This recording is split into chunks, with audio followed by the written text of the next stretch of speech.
Well, with this particular lighting, I feel like either Bela Lugosi or Vincent Price, but I there's something important regarding this past midterm 2022 election that just went by, and the drubbing that the nuts took when the voters decided there'd be a no nut November for this past election. You would think that this would be a sign. This would be a clear indication to the Republican Party that they throw off the yoke of Donald Trump and instead focus on what it is to be conservative, which, in my opinion, is not a great is not a great 30,000-foot strategic way to hang your hat on a program, but at least it is a program rather than destruction.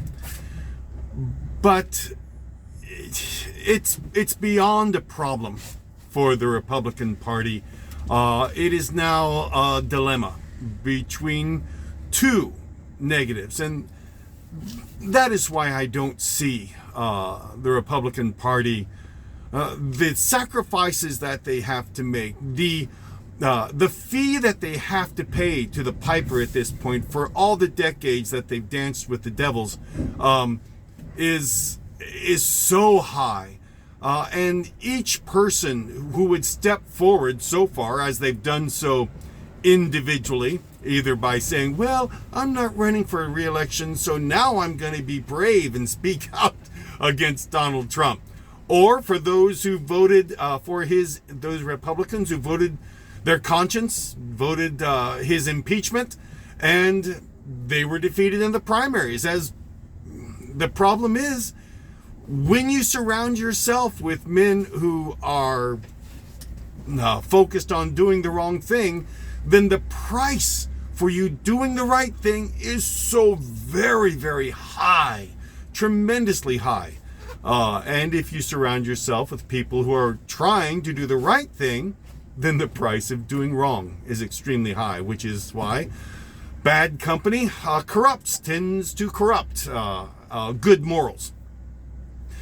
The dilemma for the Republican Party right now is that they have a couple of choices. One is to stick with Donald Trump, and there's a very few Republicans who are going to do that no matter what, because it is portrayed as the fast, cheap, simple, easy way to money and power.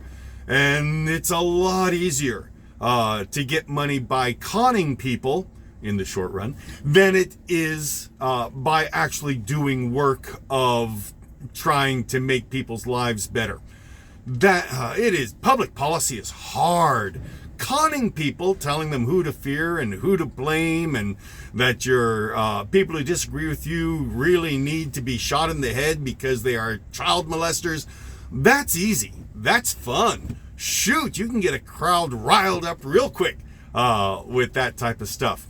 But actually trying to make public policy that does what needs to be done, oh my, that's difficult.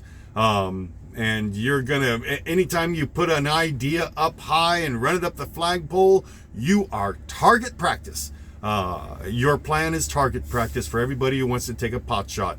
But as long as you have no solutions and all you're doing is being negative about everything in the world, there's nothing, you have no position to attack. And it's a wonderful way to destroy your country and try to build power and money for yourself. So that is one. To follow Donald Trump and to stay with him is one of the options that the Republican Party has. The other, and you hear it all the time, in their offices behind closed doors when no one's, when waiting for my load to be ready. Behind closed doors, Republicans are saying, ooh, we wish we could be rid of Donald Trump, but I'll only tell you behind my hand because I'm too frightened. And, well, they should be frightened. When you sold your soul to the devil, then to say anything bad about the devil is goodness, is a scary thing to do. But that is the other option. To somehow work hard with one another, require a lot of sacrifice, and repudiate the doctrines and the beliefs and the tenets of Donald Trump and Vladimir Putin, in my opinion, and say no, we're going to get back to being what the Republican Party calls John McCain Republicans rather than Newt Gingrich Republicans. Now, here's the problem with doing that. Say they decide to do so. Do you think, does anyone think, is it even conceivable then that Donald Trump would say, oh, okay, I understand you all want to strike out and do the right thing and do it without me. I'll go away. That is the funniest thing. No, what Donald Trump will do is retaliate. That is his brand. That's what he always does. If someone goes one step against him, he goes 5 floors lower and attacks everything about that person and works to destroy them, either through the courts as he's able to, or with his armed MAGA friends with hammers to come after their spouses because they're so scared. Such quisling cowards to go after old people. Well, anyway, so those are the two options. Either one, follow Trump, or else try to throw him off. And if they try to throw him off, Donald Trump will devote the rest of his life to destroying the Republican Party and all those who stand against him as individuals, until the rank and file get back in line behind him. He will gladly start a third party. That's money in his pocket. That's power in his hands. He would love to start a third party. He does not care about the Republican Party or anything. He doesn't care about abortion or gun rights or these nasty what do you call it, gender identity. He doesn't care about any of that. He cares about power, money, and his brand.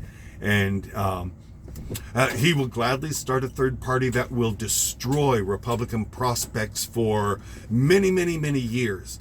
Well, you know, when you've gained your power and money through selling your soul, that's the price. The coinage is power and money, and it has to be paid. But I don't see the Republican Party doing that, because it would take a concerted effort and a lot of fighting and a lot of bravery and a lot of sacrifice, and it's not the Republican Party I see.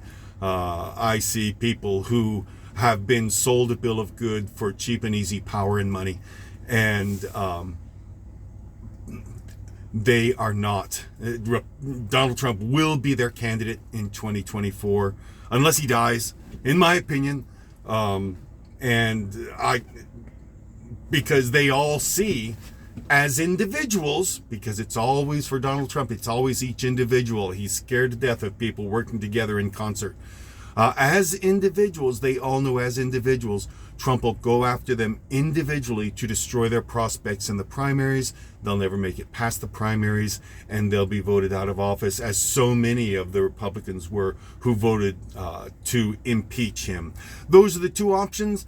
And I see the Republicans I see will take the the path of least resistance. They will continue being quiet in their offices, saying little snippy words about Donald Trump while they hide under their desks, and never say them out loud, never say them in the open, because they value themselves and their positions and their jobs, as so many people do. They value their jobs above any oath they've taken for the Constitution or for the good of the country.